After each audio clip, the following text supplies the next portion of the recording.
This episode is brought to you by Accenture. When your advertising operations fall out of sync, everything else follows. Spotify and Accenture are working together to reinvent the rhythm of ad sales, using automation, analytics, and smarter workflows to simplify campaign delivery and access better data across the business. The result? Less time spent on operations, more time connecting brands with the moments and fandoms that matter most. Learn more at accenture.com/Spotify. What up? It's Interview Style, where we talk about movies or whatever. I've been thinking, I rewatched Hell or High Water, our discussion for which is available at orwhatevermovies.com or wherever you get podcasts. I came to a realization that I love these stories. I do not love these worlds. Like post-Texas, where a lot of this story takes place, and in the Texas countryside, and even in the Texas towns, which are kind of indistinguishable from the Texas countryside, I would not want to live there. I would not want to live in Tombstone, Arizona. You know what I mean? Like, I love glimpses. I would never want to live there. Well, I'm testing these locations against my theory that I could live anywhere for the right reason, and they don't break my theory. That being said, we don't need to love the location of a story in order to love the story. In fact, isn't that kind of the benefit of a story or of a movie, is that you can enjoy it, experience it without having to live it? Absolutely. Escapism, for sure.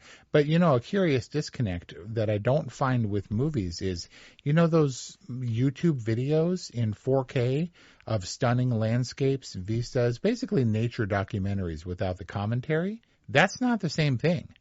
If I want to go to Galapagos or something, I need to go to Galapagos and get bitten by turtles and have boobies fly overhead and stuff.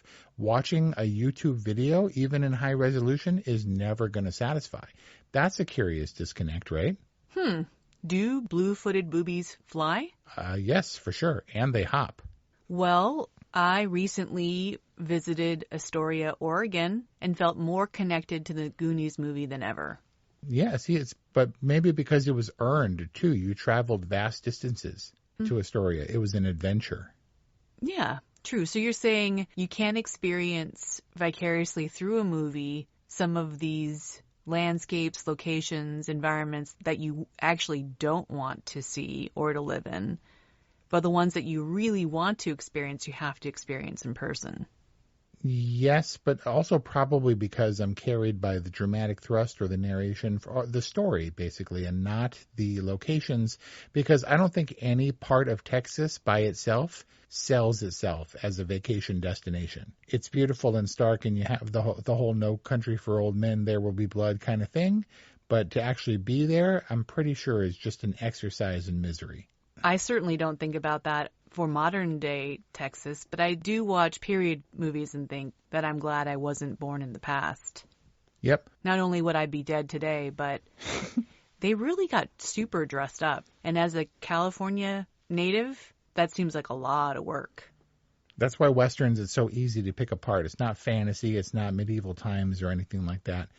Author Jason K. Pargin, who has lately become a viral sensation, he asked a question: if you could go back to any period in time, let's say 200 years ago or 150 years ago, and you were the richest person in the world at that time, would you go back? Because, yeah, you could live in a house and fill it with luxuries and stuff, but you don't have any digital entertainment or even analog media like that. You'd have to invite people and musicians to your house if you wanted to be entertained. Money's no object, but you still can't buy air conditioning. If you wanted to travel, that's great. And you'd travel in style in luxury accommodations, but it would be pulled by a horse. And you'd be in a wagon. It would take months. You'd have to take the horse-drawn carriage to the ship if you're lucky and you're, going back to times when they had ships, and then take a long-ass time to get anywhere you're going. Would it be worth it for any time other than the modern era after the Industrial Revolution to be the richest person in the world? And would you make that trade? I guess it really comes down to, is that kind of quaint charm attractive enough to you? Is it a simpler time and therefore a happier time? I would definitely argue that we are not necessarily happier because of all of our modern conveniences and technology.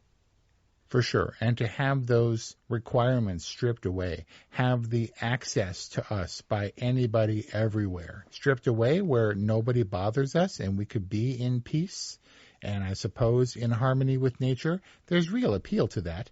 But the permanence of it is what scares me. I can take Mom to visit 150-year-old adobe houses on Olvera Street or in Orange County, and then we're like, wow, people really lived like this. It must have been so serene. But I want to go home now. Can we go get burritos? Which I guess if you lived there, you'd already be home. And if you lived in an adobo house, dinner would probably be burritos. But I don't know for sure. Is it adobo or is that the burrito? Adobo burritos, adobe houses.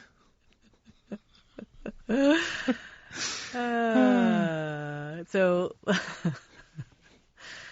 it's all hypothetical, right? Okay to love the stories without having to love the worlds or want all to my live in favorite them. movies. Well, there might be a couple of exceptions. I don't want to live in Jurassic Park, but I really want to have a virtual environment like a video game where I can walk around Jurassic Park and see all the paddocks and test the security systems and push buttons and stuff, Nedry style.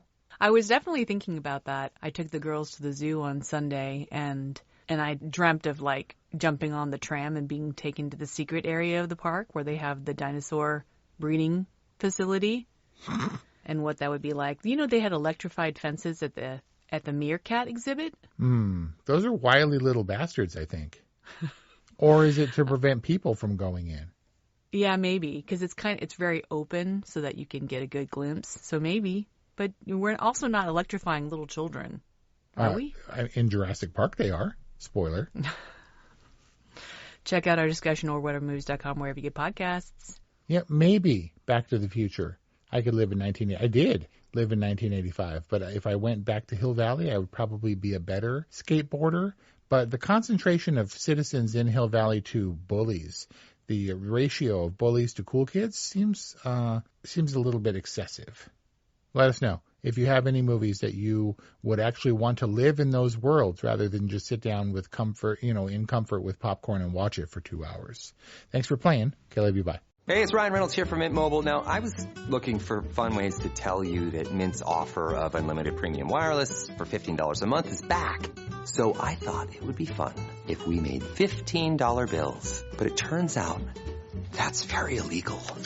So there goes my big idea for the commercial. Give it a try at mintmobile.com/switch. Upfront payment of $45 for 3 months, $90 for 6 months, or $180 for 12-month plan required. $15 per month equivalent. Taxes and fees extra. Initial plan term only. Greater than 50 gigabytes may slow when network is busy. See terms. Electric acid.